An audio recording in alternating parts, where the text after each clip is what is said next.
خانم آقایان عزیز سلام خوش اومدید. Thank you very much for your interest and thank you very much for all. First of all, I want to thank Shahrzad and Farhad Jalinous that unfortunately she is not able to come today. She's sick because without their help it was impossible, to organize this kind of event. So I'm Farima Mostofi, as you know, and I'm the director of the Persian language program. It's really my honor today to be with two distinguished Iranians in our community. This is really a great pleasure. I'm going to introduce you Dr. Arjang Assad, and then he's going to introduce the speaker. Dr. Arjang Assad served as Dean of the University of Pittsburgh Business School, leading both graduate and undergraduate programs of the school.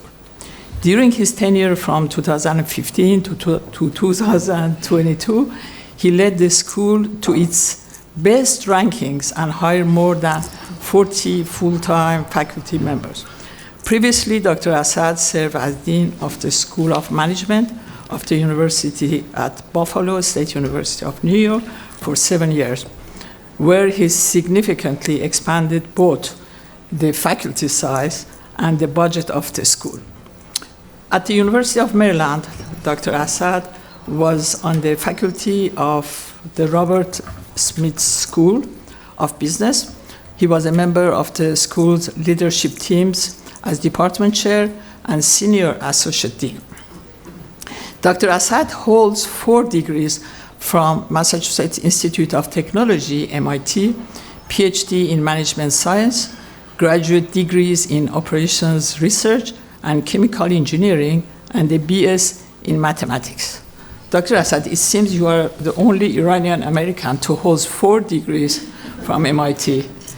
Is it true? I'm sure there are more. Dr. Assad has also been a supporter of various cultural activities and remains an avid student of Persian history and culture. And thank you for all of this, and thank you to accept our invitation. Thank you very much. My pleasure. Thank you.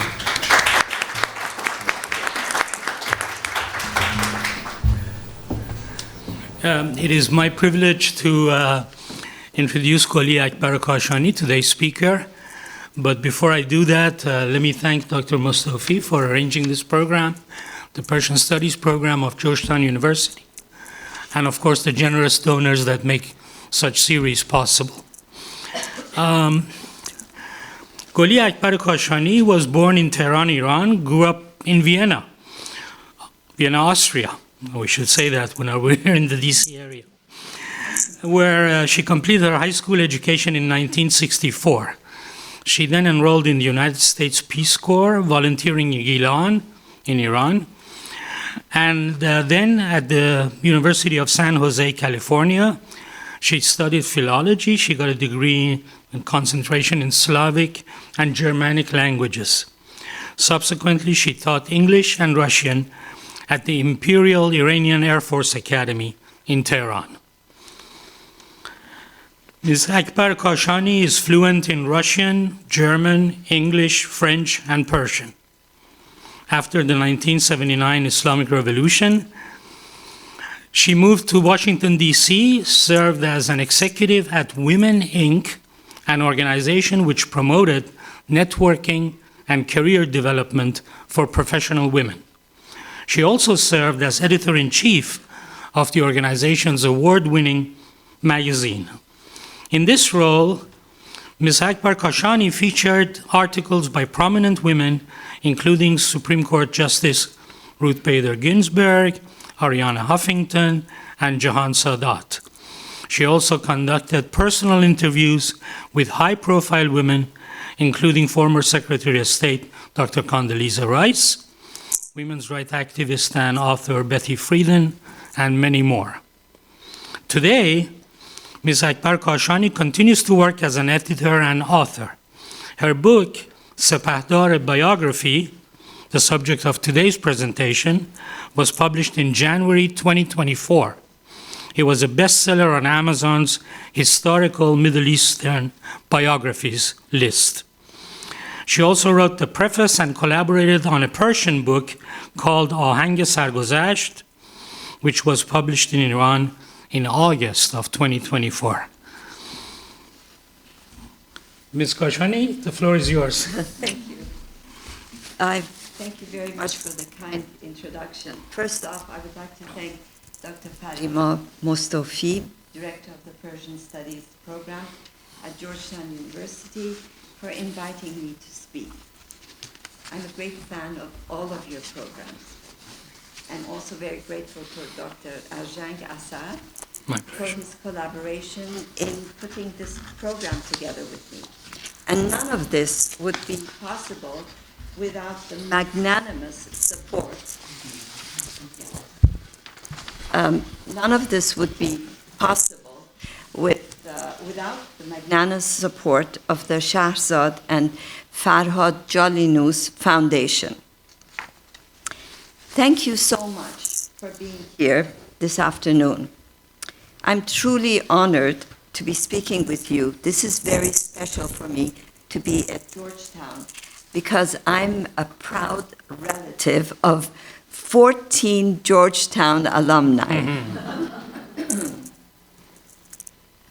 Today, I will share with you historical events that significantly influenced modern Iran. Although they took place over 100 years ago, they still have tremendous importance for the people of Iran to this day. These events are captured in my book, Sepahdar, a biography of Fathollah Akbar, who served as Prime Minister of Iran in the early 20th century. Sepahdar was a nobleman from a large aristocratic family, a dominant feudal landowner, as well as an ambitious and very successful businessman. And he also was my paternal grandfather. This book includes my own family stories, as well as key findings from a Persian language biography by an esteemed historian in Iran by the name of Dr. Human Yusufdehi. And I compiled this information in this book. The word Sepahdar means commander. The actual title was Sepahdar Azam, which means Commander the Great. And this title was given to him after he fought fearlessly, amongst others, in Iran's constitutional revolution. Sepahdar Arjang Rashti, as he is also sometimes called, lived from the mid-1800s to almost mid-1900s. And during his life, he saw the reign of 5 monarchs. During his 40 years of public service, Sepahdar was appointed prime minister twice and served 8 times as various cabinets, as Minister of War, Minister of Interior, Minister of Post and Telegram, and Minister of Justice. And he also was elected by the people twice as member of the parliament, and he was elected by the people of Gilan, a province in the northern part of Iran, where he was from. As a young businessman, he was very shrewd, with his hand in many different various industries. He was so shrewd that when his wealthy uncle died, he immediately married the uncle's widow to keep his wealth in the family. He married 2 times after that. Also, in his youth, some of his business dealings at times were questionable. They weren't always kosher. But as time passed, he changed and demonstrated integrity, and as you will see, ultimately spent his wealth to bring about change, positive change in society in Iran.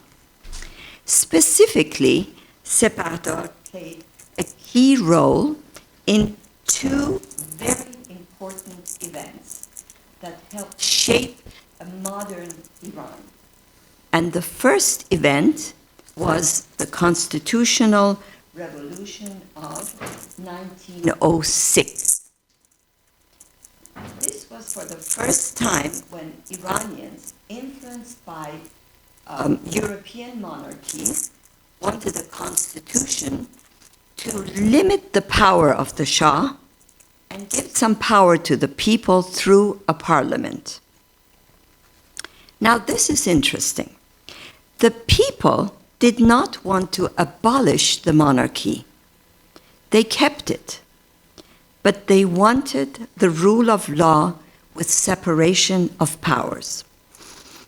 Due to this constitutional revolution, which, by the way, was led by a cross-section of the society, of the Iranian society, from progressive authors and academics and poets to, believe it or not, some clergy also participated. Iran was one of the first countries in Asia to have a constitutional monarchy with democratic ideology, albeit for a very short period of time. Still, the constitutional revolution shaped Iran's political foundation till this day. Today, many young people fighting on Iran's streets for democracy, for freedom of speech, for human rights, look to 1906 as that period when democratic ideals were born. Sepahdar's role in the constitutional revolution evolved. It evolved from that of a naysayer, he was against it in the beginning, to one of the movement's political leaders and major financial supporters. So we talked about two events. This was the first event.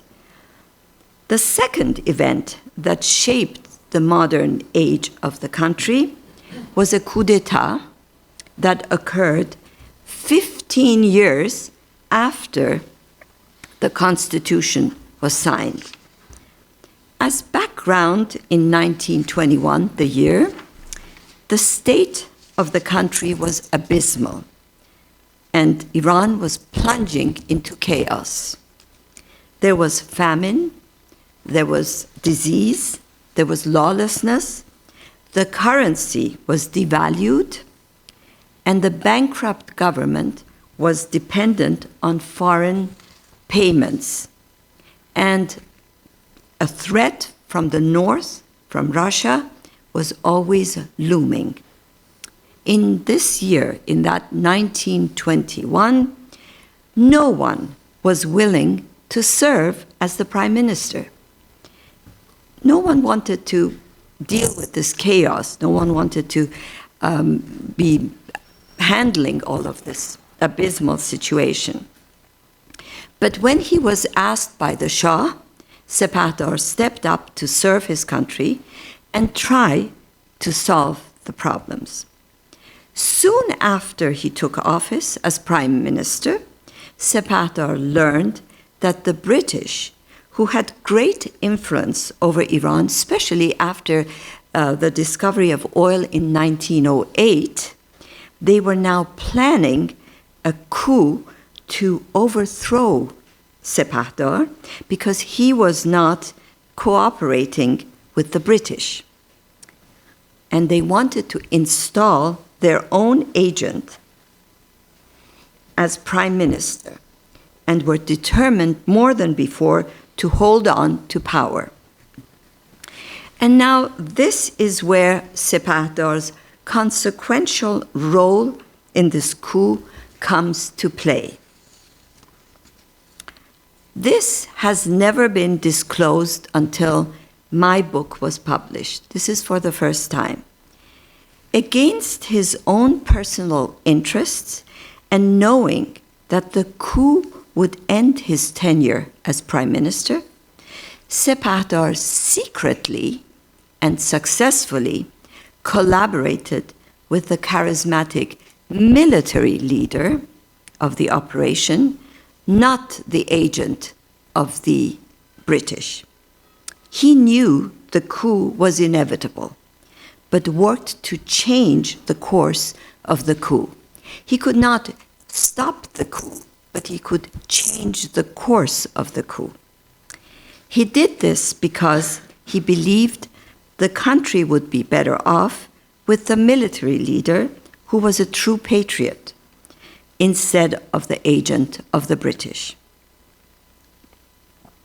In fact, the military leader of the coup later on went to become the first Shah of the Pahlavi dynasty, Reza Shah. Remarkably, Sepahdar's cooperation with the military leader did ensure a coup that was almost entirely bloodless. And thus, this is one of the rare occasions in history where a coup has no casualties. Just imagine, this happened over 100 years ago and in the Middle East, where you have all this violence and bloodshed right now. This coup eventually deposed the Qajar dynasty and replaced it with the Pahlavi dynasty, which catapulted Iran into the 20th century through a series of major dramatic reforms. The Pahlavi dynasty, especially the second part of it, ultimately fulfilled major parts of the constitution, which was the development of a modern state, but regrettably failed to establish the full constitution, such as the complete rights of the people. The significance of these two events in which Sepahdar had a key role, the first, the 1906 constitutional revolution, and then the 1921 coup d'etat, is profound in Iran's modern history, as is Sepahdar's individual legacy. As we approach the 100th anniversary of the establishment of the Pahlavi dynasty this year, in December 2025, it is worth reassessing Reza Khan's moment of emergence on the political stage. And in this book, I have included that important part of Iran's history. I have also tried to enrich the understanding of Iranian society and politics of that era, which was a fascinating and crucial period of Iran's modern history. And I'm open to your questions Thank now. you.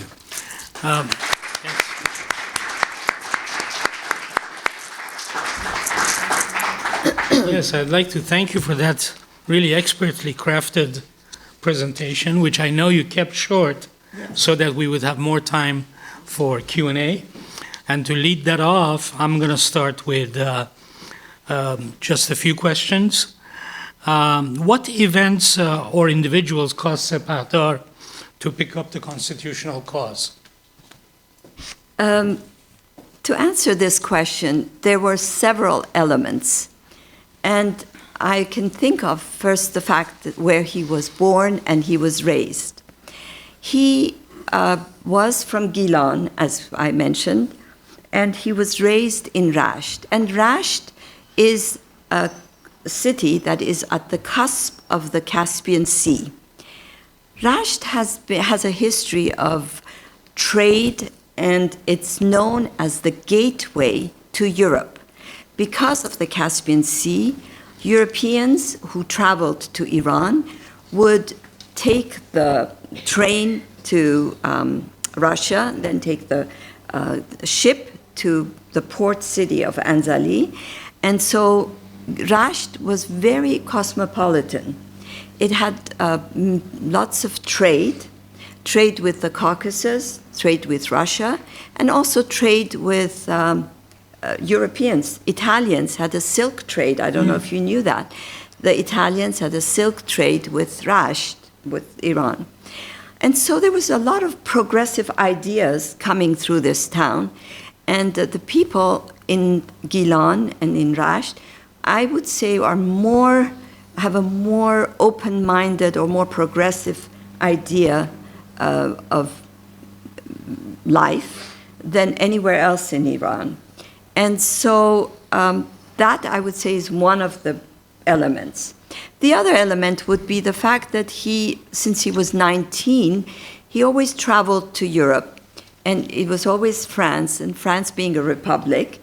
And when you travel, it opens up your mind, and you see how other people live and how others are governing.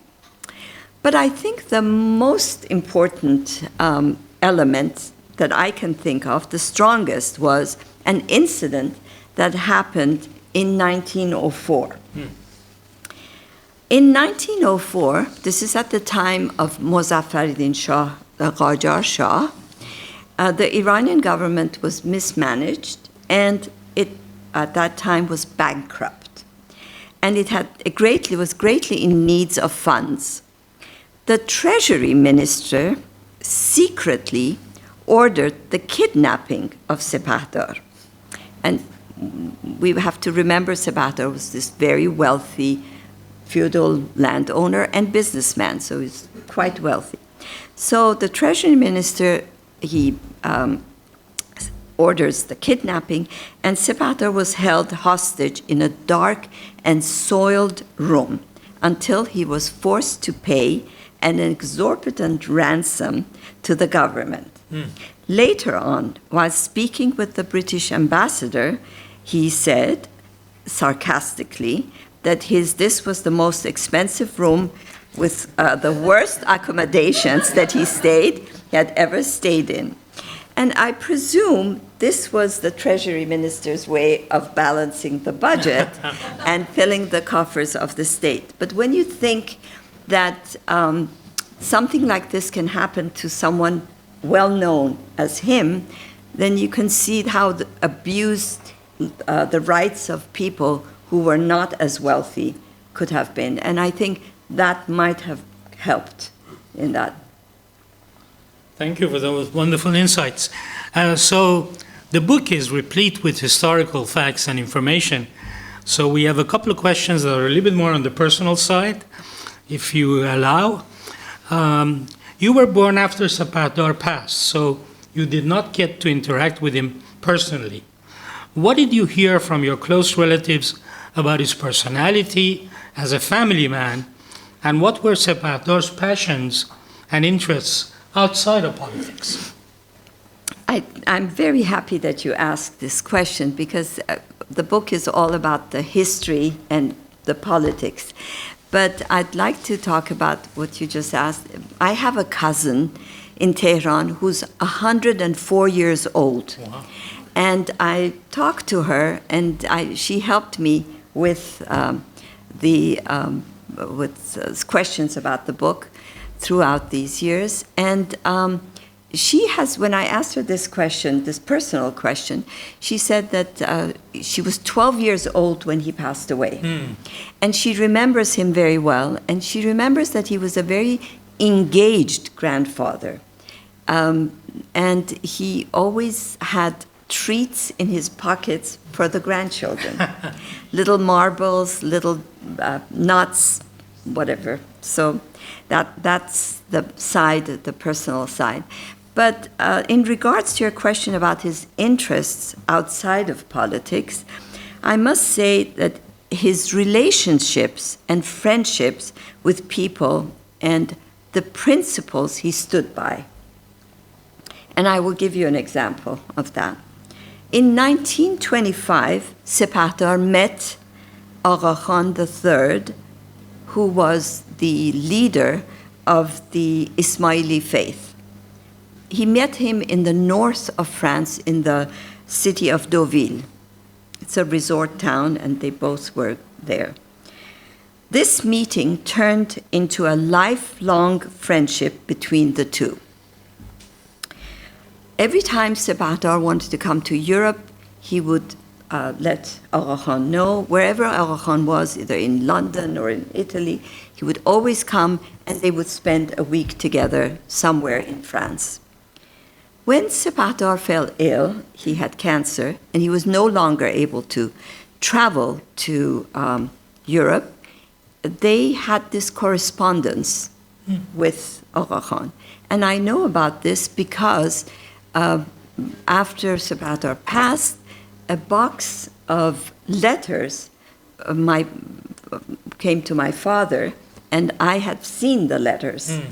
And these letters were in Persian. I'm not sure if you know that Agha Khan, his background, he was originally, the family was from Iran. He spoke perfect Persian, and the letters always either started or ended with a poem in Persian.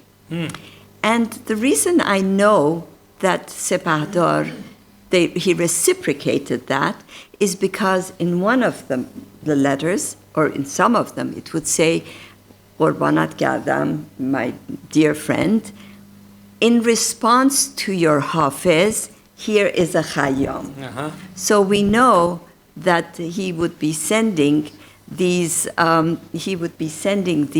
letters with the poems to this friend. And the last of all of this was a telegram that was sent after Sepahdar passed away to my father, expressing his sorrow at the passing of his friend. So this was this one story about Agha Khan. But the reason I'm saying that is because years before that, in 1914, Sepahdar met Abdul Baha, the leader of the Baha'i faith, and the son of the Prophet Baha'u'llah, and again he met him in Paris. I learned about this meeting after the book was published. And in fact, a good friend of mine, who's an independent researcher, found these documents and showed them to me. And these documents show that there was not one meeting with Abdul Baha, but several, that this went on. He would come to Sepahdar's residence in Paris, or Sepahdar would go to Abdul Baha wherever he was staying on the visit. And what Abdul Baha and Agha Khan III had in common was the fact that both were leaders of the faith, of their own faith. And both of these religions were banned in Iran, the Ismaili faith and the Baha'i faith.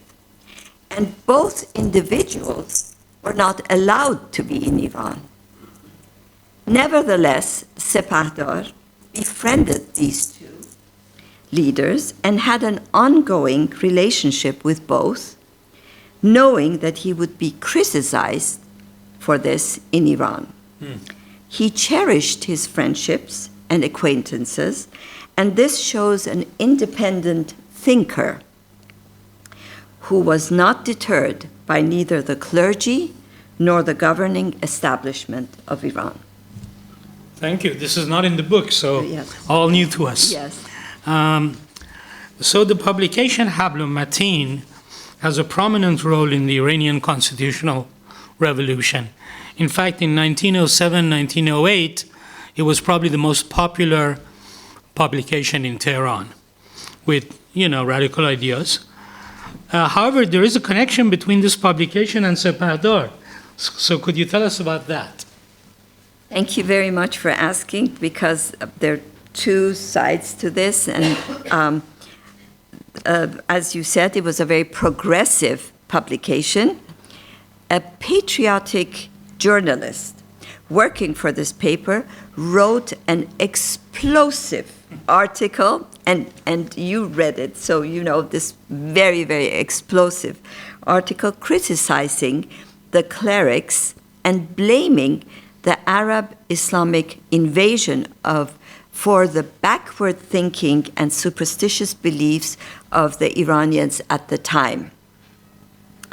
And shortly after the article was published in 1909, Sepahdar received a telegram from one of the high-ranking Shia clerics from the holy city of Najaf. Najaf at that time was in the Ottoman Empire, and right now it's in Iraq. But it's a very holy city for the Shias, and one of the Ayatollahs there sent this telegram to Sepahdar. The message read that the journalist should be severely punished for heresy, and his newspaper should be immediately banned. Sepahdar at that time was Minister of Post and Telegram, and he was obliged to take this telegram to the parliament, and actually he had to read it out in the parliament. The members of the parliament, under pressure by the clergy, decided to ban the newspaper. And they thought, where should we send this man that he's a heretic? We will send him to Georgia, far away from Iran. But instead, the journalist secretly ended up where? In the city of Rasht and Sepahdar's own home, and became the new headquarters for the newspaper Hablomatin, and the open-minded publication was distributed from Sepahdar's home. Now, there's a side story to this, which this incident that happened in 1909, this happened, but in 1906, 3 years before the Constitution was, when the Constitution was being signed, this newspaper published an article very critical of Sepahdar. Some fishermen who were working in one of Sepahdar's many companies, they complained about being mistreated, and they wrote to the newspaper. Sepahdar responded to this article that he was not aware of the maltreatment of the workers and that he was immediately taking care of what the issue was. But still, there was an editorial about him in the Hablomatin, which was still very critical. So that was in 1906. Then 3 years later, Sepahdar gives refuge to a journalist of the same publication and allows him to distribute the paper from his home.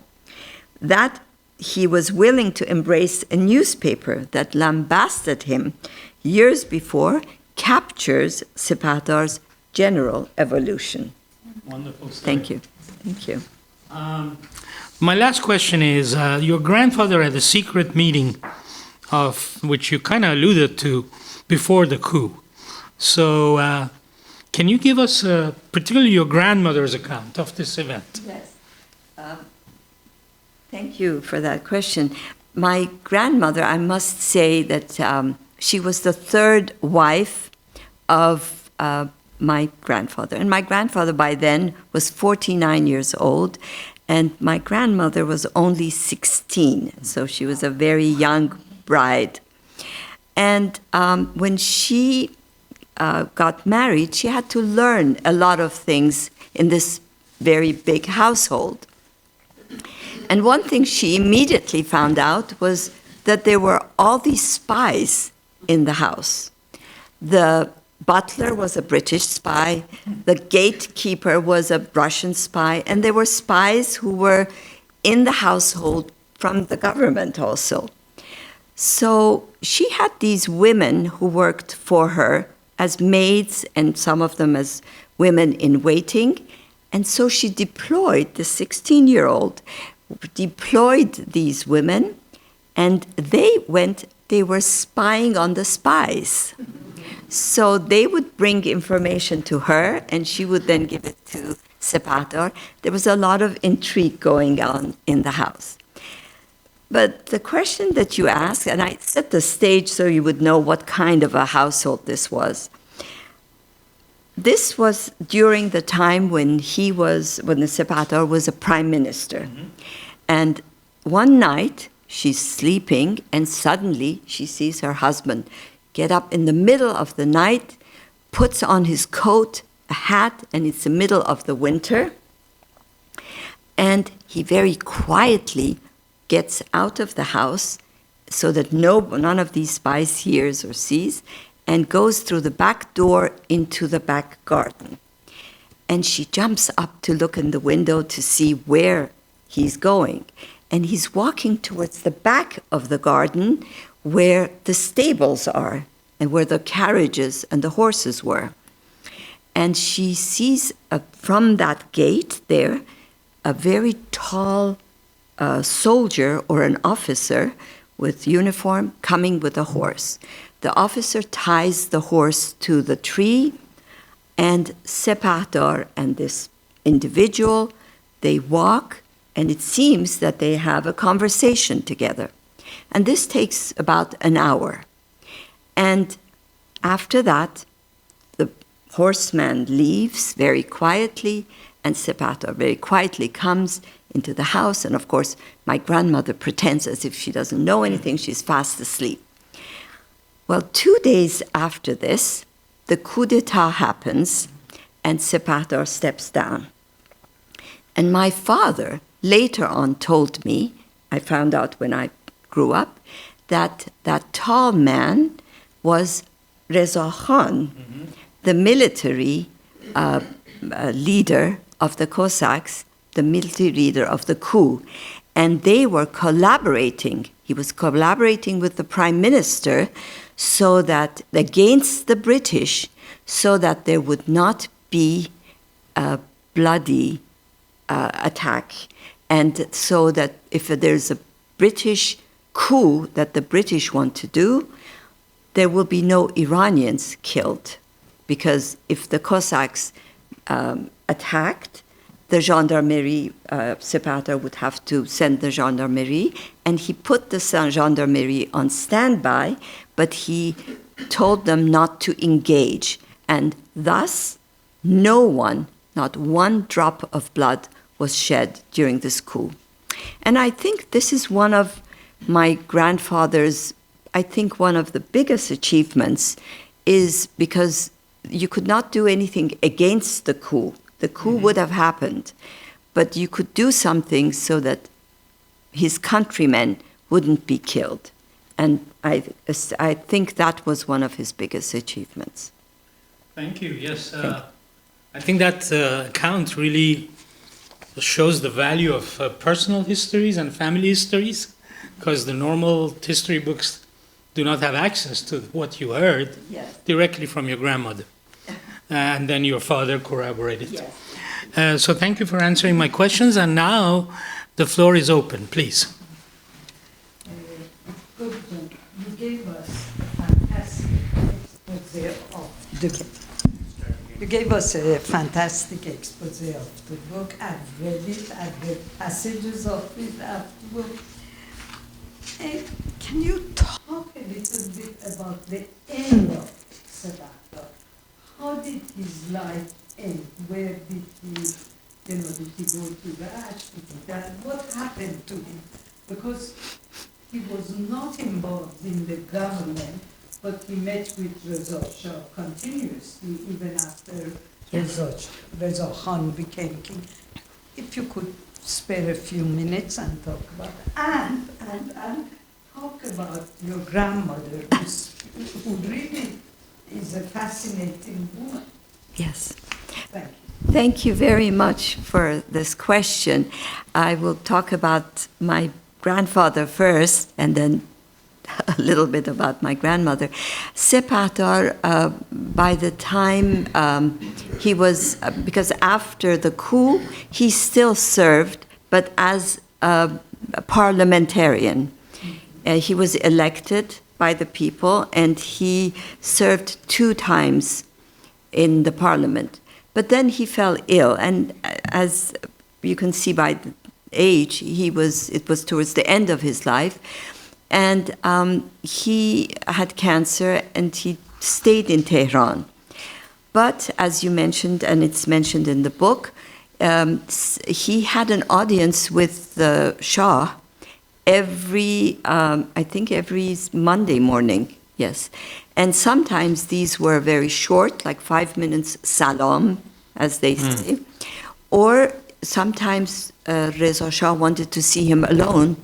And I have a feeling that it was mostly about Sepahdar's relationships with the British, because that's one of the areas that Reza Shah had issues with, and he wanted to get some advice.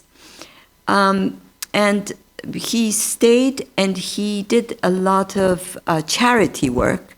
He actually spent a lot of his wealth on building schools and hospitals. He built a hospital in Rasht and 2 higher education schools.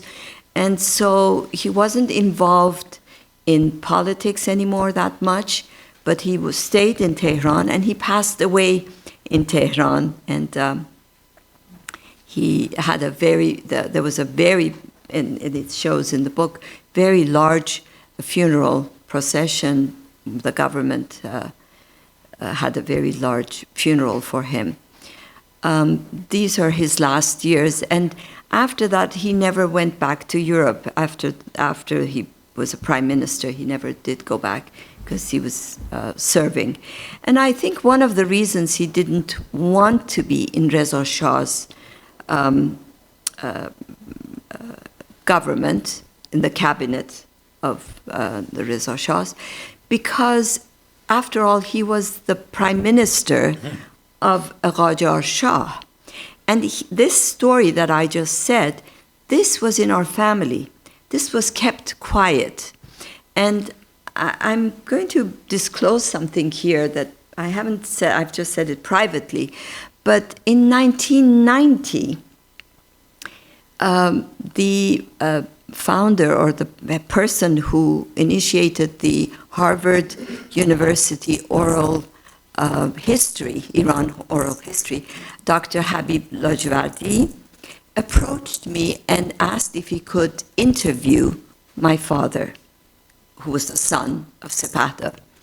And my father at that time said, this is not the time. He didn't want to talk.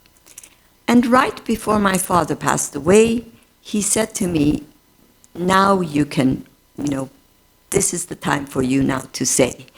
And I have a feeling that Sepahdar didn't want to let people know that he was involved with the coup. His peers were the Qajars, his colleagues, his friends, and he didn't want to be the one, but he did something that he thought would be better for the country, because Ahmad Shah, who was this young Shah, he was put on the throne at 12, and he missed his family, he didn't want to be in Iran, and many times he had said to Sepahdar as a prime minister that I want to go to Europe. And, he needed funds. And one of the times Sepahdar would go to the British and say, please don't give any more funds, because we have to pay back, and there's bankrupt. So he saw that there was a king that didn't want to be a king there. And so that's what he did. He helped to have this change. But he never talked about this. And he probably had told my father, I don't want you to say anything. And so my father didn't talk to Dr. Lajwardi, but he said to me, now is the time, when he was like 2 years before he passed. He said, you can say it now. And what and my grandmother. My grandmother, as I said, was this young woman. She was very curious. Her father was from Georgia, but Iranian Georgian. And she was not an aristocrat at all. She came from a merchant's family. Her father was a jewelry tradesman. And she was put into this aristocratic family. So she must have been savvy to be able to survive with all the intrigue that goes on. She's quite smart, and she lived all the way to 1975, where she could tell me everything. I was a grown woman, and so I was able to absorb these stories that I heard through my childhood. And as I said, she was a smart woman. She was very savvy, and she had a wonderful memory. She could recount everything. It's like she recorded everything in her mind. Ms. Khademi? Yes.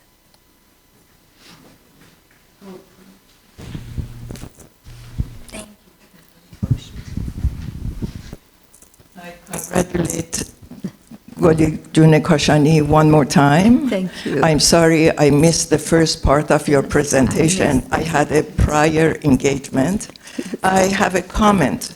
I have discussed it with Goli Khanum Kashani also. Sepahdar met the son of the Prophet, founder of the Baha'i faith, in Paris 6 times in 1913. I learned about it very recently, actually around the same time as the biography that Goli has written, and we have been in touch since. So I went back to the biography, and I noticed that those 2 years of 1912 and 1913 are missing from the biography.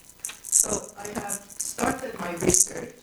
I am going to write a paper about this, and it's not only Sepahdar that Abdul Baha met in Paris and had several meetings at Sepahdar's place of stay and at his own place of stay. It was also with Tonkaboni, Sepahsalar, and Abdul Baha had about 5 or 6 meetings with him. I have done some research through the family, and the Tonkaboni family, they say he has never left Iran, and in his biography, those 2 years are again missing in the biography. So I'm doing a research and hoping to write a paper and present it at an Iranian Studies conference. And I think it shows the open-mindedness of Sepahdar. I don't know if Goli referred to it earlier or not.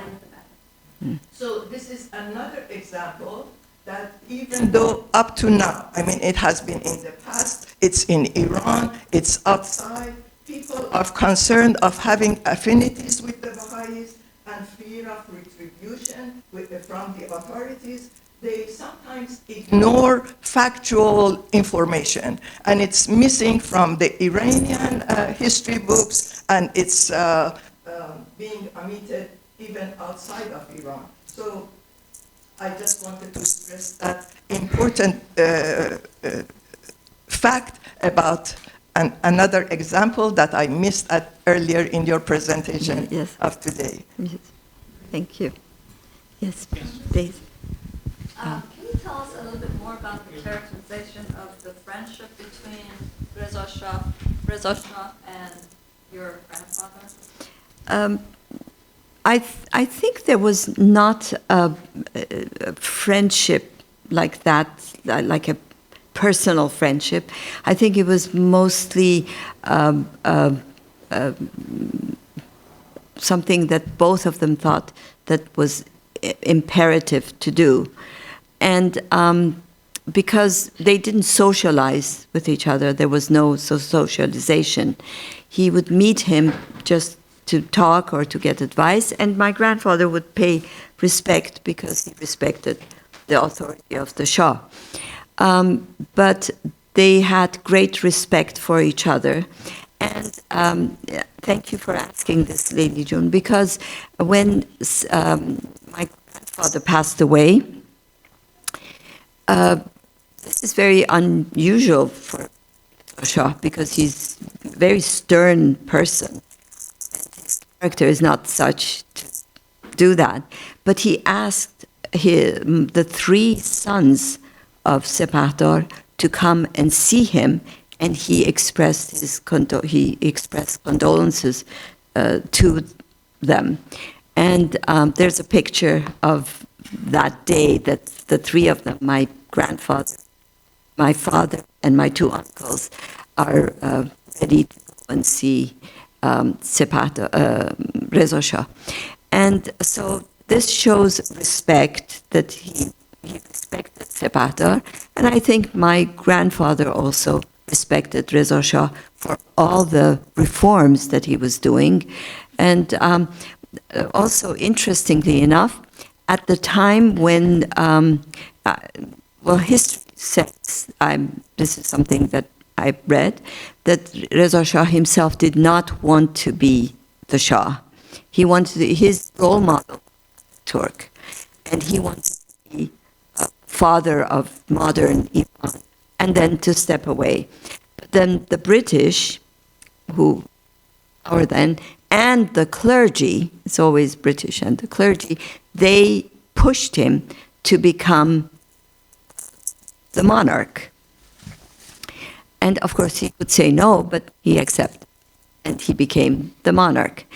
But the interesting thing here is that he was even though the monarch, when he was in the parliament, when they were trying to vote him in and take away the Qajar and put in the Pahlavi dynasty, he abstained. He didn't vote. He stayed away.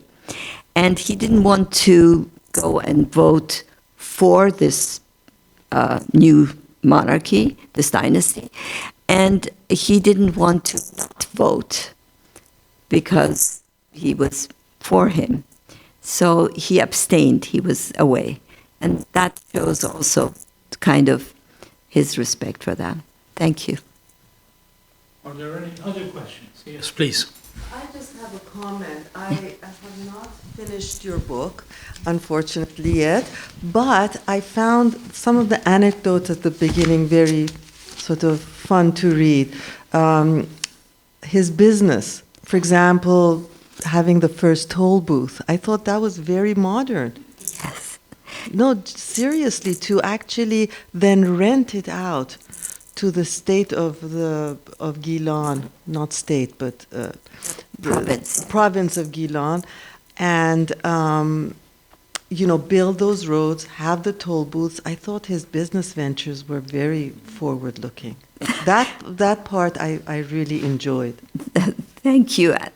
To be honest with you, I did not know any of this until I researched also Dr. Human Yousafzai's book, who did incredible, impeccable research that had all this information that he found in Gilan about this.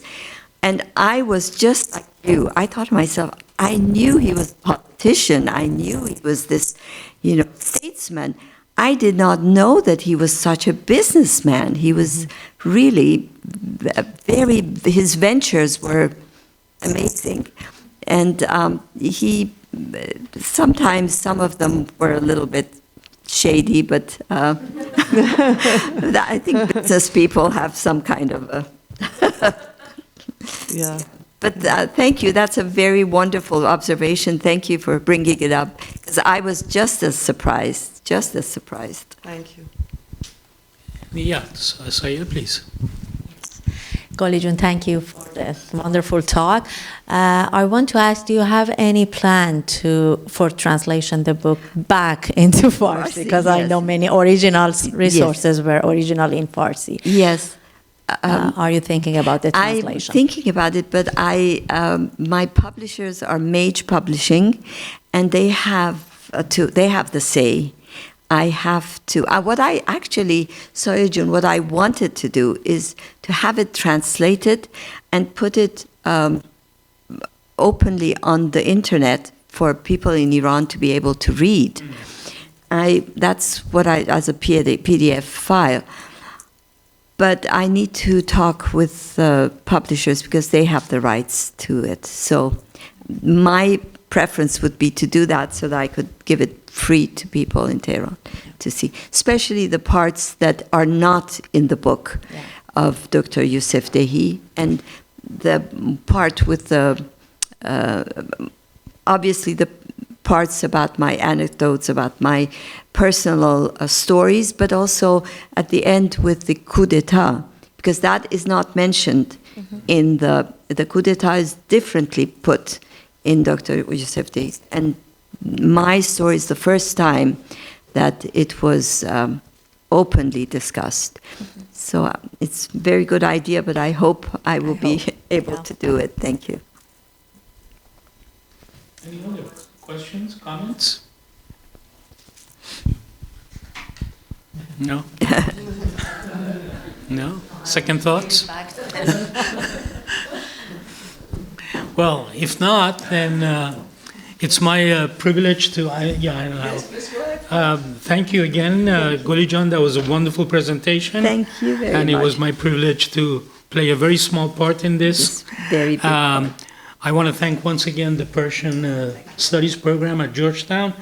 Dr. Mustafi, I want to thank you for arranging this, and I'm sure you have some closing remarks for us.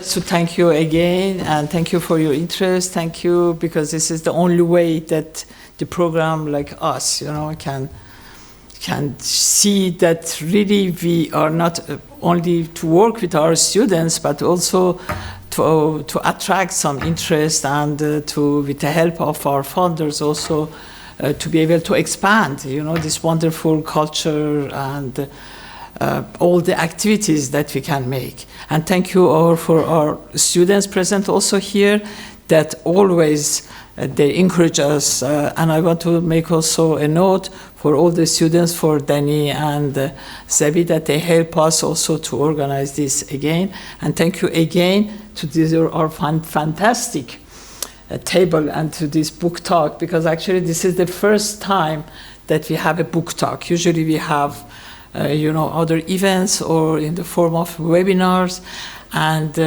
so now we think that we are able to return to the in-person events, and we are very happy to have you all. Thank you again, and thank you also our colleague, our technical colleagues, that for the first time, and we had this wonderful room, because this building also is new for all our activities as a human initiative of university. And this is the first time that we have Persian events in this room. And I hope now you learned how to come here. So we are going to continue now and to have more, because this room is excellent for only 50 people. And I think for this kind of event is wonderful. Perfect. To have it.